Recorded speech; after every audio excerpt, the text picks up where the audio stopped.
জাতীয় পার্টির ইতিহাস হচ্ছে ৩৫ বছরের ইতিহাস। জাতীয় পার্টির ইতিহাস হচ্ছে স্বর্ণালী ইতিহাস। জাতীয় পার্টির প্রতিষ্ঠাতা চেয়ারম্যান হুসাইন মোহাম্মদ এরশাদের যে অবদান, সেই অবদান বাংলাদেশের নুরুল হক নূর মুছে ফেলতে পারবেন না। শহীদ মিনারকে মুছে ফেলতে পারবেন না। জাতীয় স্মৃতিসৌধকে মুছে ফেলতে পারবেন না। মুজিবনগর স্মৃতিসৌধ মুছে ফেলতে পারবেন না। চার নেতার মাজারকে নুরুল হক নূর মুছে ফেলতে পারবেন না। জাতীয় পার্টির চেয়ারম্যান বলেন, বিনা বিচারে নির্যাতন, হয়রানি মামলা দেওয়া হচ্ছে, বাড়িঘর ব্যবসা প্রতিষ্ঠানে হামলা করা হচ্ছে, হত্যার বিচারের নামে প্রহসন করা হচ্ছে। দর্শক আসসালামু আলাইকুম। কাছে দূরে দেশে বিদেশে যে যেখানে আছেন সবাইকে জানাচ্ছি জিও নিউজ বিডির পক্ষ থেকে আন্তরিক শুভেচ্ছা এবং অভিনন্দন। আজ দুটি বিষয় নিয়ে কথা বলবো, যে জাতীয় পার্টির চেয়ারম্যান গোলাম মোহাম্মদ কাদের কি বলেছেন সেই বিষয়টি নিয়ে আপনাদের সামনে বিস্তারিত তথ্য তুলে ধরবো, এবং ডাকসুর সাবেক বিপি এবং গণ অধিকার পরিষদের সভাপতি নুরুল হক নূর বলেছেন, প্রতিবাদের সাথে যারা জড়িত তাদেরকে ফায়ারিং স্কোয়াডে মেরে ফেলতে হবে। ফ্যাসিস্ট শেখ হাসিনার দোসর হচ্ছে জাতীয় পার্টি এবং 14 দল। এই বিষয়ে তিনি কি বলেছেন সেই বিষয়ে বিস্তারিত তথ্য তুলে ধরব। জাতীয় পার্টির চেয়ারম্যান জিএম কাদের কি বলেছেন সেই বিষয়টি আপনাদের সামনে বিস্তারিত তুলে ধরব।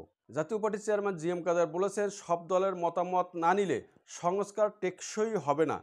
এই বিষয়ে আপনারা আপনাদের মতামত দিতে পারেন। আসলে কি জাতীয় পার্টির চেয়ারম্যান সঠিক কথা বলছেন কিনা? জাতীয় পার্টির চেয়ারম্যান বলেন, সব দলের মতামত না নিলে সংস্কার টেকসই হবে না। জাতীয় পার্টি সহ দেশের বড় রাজনৈতিক দল ছাড়া নির্বাচনও গ্রহণযোগ্য হবে না। জিএম কাদের বলেন, আমরা একটি রাজনৈতিক নিবন্ধিত দল, শান্তিপূর্ণ কর্মসূচি করার অধিকার আমাদের আইনগত, তা করতে দেওয়া হচ্ছে না। নিরাপত্তার কথা বলে সমাবেশের অনুমতি দিচ্ছে না।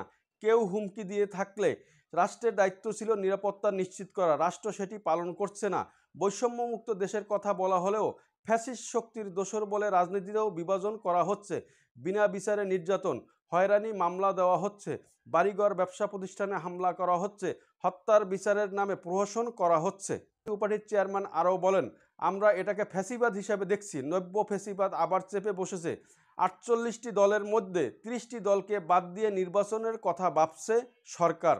জাতীয় পার্টির চেয়ারম্যান বলেন, আমাদের দেশের কোনো সরকার ক্ষমতা ছাড়তে চায় না। এর অন্যতম কারণ হচ্ছে ছাড়ার পর অত্যাচারিত হয়, যেমনটি হয়েছিলেন সাবেক রাষ্ট্রপতি হুসাইন মোহাম্মদ এরশাদের সঙ্গে। শান্তিপূর্ণ ক্ষমতা হস্তান্তরের পর তাকে জেলে যেতে হয়েছিল এবং তাকে নির্বাচনের জন্য অযোগ্য করা হয়েছিল। পরবর্তীতে জনগণের চাপে তাকে নির্বাচন করতে দেওয়া হয়েছিল, তাও জেলখানা থেকে। তিনি 5টি আসনে নির্বাচিত হয়েছিলেন।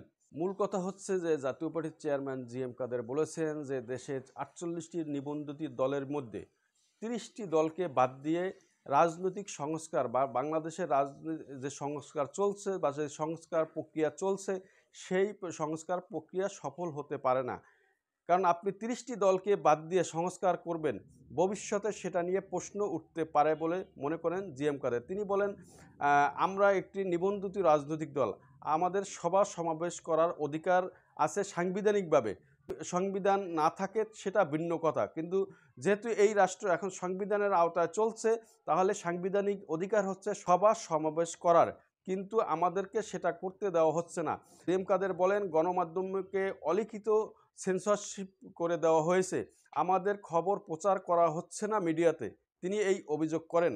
দর্শক, যারা এই মুহূর্তে ভিডিওটি দেখছেন, অবশ্যই আপনারা আপনাদের মূল্যবান মতামত তুলে ধরবেন, লাইক কমেন্ট করতে ভুলবেন না। অবশ্যই বিপি নুরুল হক নূর যে মন্তব্য করেছে যে যারা আওয়ামী লীগের দোসর বা ফ্যাসিস্ট, তাদেরকে ফায়ারিং স্কোয়াডে মেরে ফেলতে হবে, এই বিষয়ে অবশ্যই আপনারা আপনাদের মতামত তুলে ধরবেন। গণ অধিকার পরিষদের সভাপতি নুরুল হক নূর বলেছেন, ফ্যাসিবাদের সাথে যারা জড়িত তাদেরকে ফায়ারিং স্কোয়াডে মেরে ফেলতে হবে। জাতীয় পার্টির সম্পর্কেও নেতিবাচক বাক্য প্রয়োগ করেছেন। জাতীয় পার্টিকে নিয়েও তিনি বলেছেন, ফ্যাসিস্ট শেখ হাসিনার দোসর হচ্ছে জাতীয় পার্টি এবং 14 দল।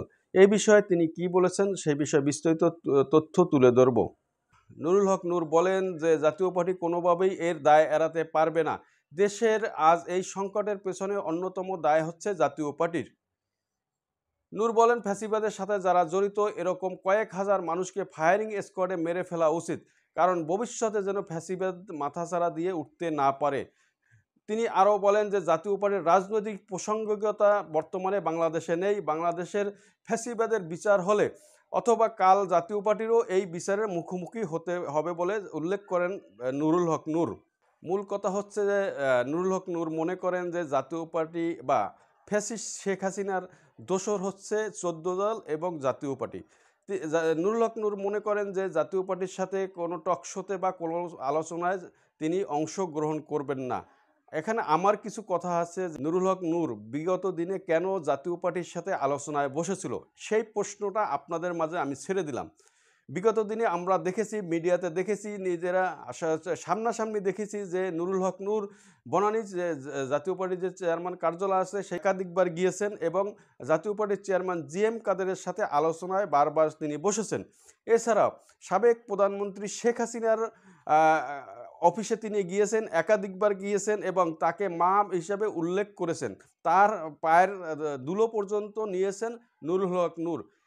তখন তার কেন মনে হয়নি যে শেখ হাসিনা ফ্যাসিস্ট বা জাতীয় পার্টি ফ্যাসিস্টের দোসর? তখন তার এই বোধোদয় কেন হয়নি? তিনি কি জাতীয় পার্টির ইতিহাস মুছে ফেলতে পারবেন? পারবেন না। কারণ জাতীয় পার্টির ইতিহাস হচ্ছে ৩৫ বছরের ইতিহাস। জাতীয় পার্টির ইতিহাস হচ্ছে স্বর্ণালী ইতিহাস। জাতীয় পার্টির প্রতিষ্ঠাতা চেয়ারম্যান হুসাইন মোহাম্মদ এরশাদের যে অবদান, সেই অবদান বাংলাদেশের নুরুল হক নূর মুছে ফেলতে পারবেন না। শহীদ মিনারকে মুছে ফেলতে পারবেন না। জাতীয় স্মৃতিসৌধকে মুছে ফেলতে পারবেন না। মুজিবনগর স্মৃতিসৌধ মুছে ফেলতে পারবেন না। ৪ নেতার মাজারকে নুরুল হক নূর মুছে ফেলতে পারবেন না। ইতিহাস কথা বলবে। আপনি এখন এত কথা বলেন, কেন তখন আপনার বোধোদয় হয়নি যে জাতীয় পার্টি আওয়ামী লীগের দোসর বা জিএম কাদের আওয়ামী লীগের দোসর? তখন কেন তাদের সাথে আলোচনায় বসেছিলেন? এখন কেন আপনার গা জ্বলছে? এ বিষয়ে জনমতের জন্য দর্শকের উপর ছেড়ে দিলাম নুরুল হক নূরের বক্তব্যটি। সবাই ভালো থাকবেন, সুস্থ থাকবেন। আল্লাহ হাফেজ।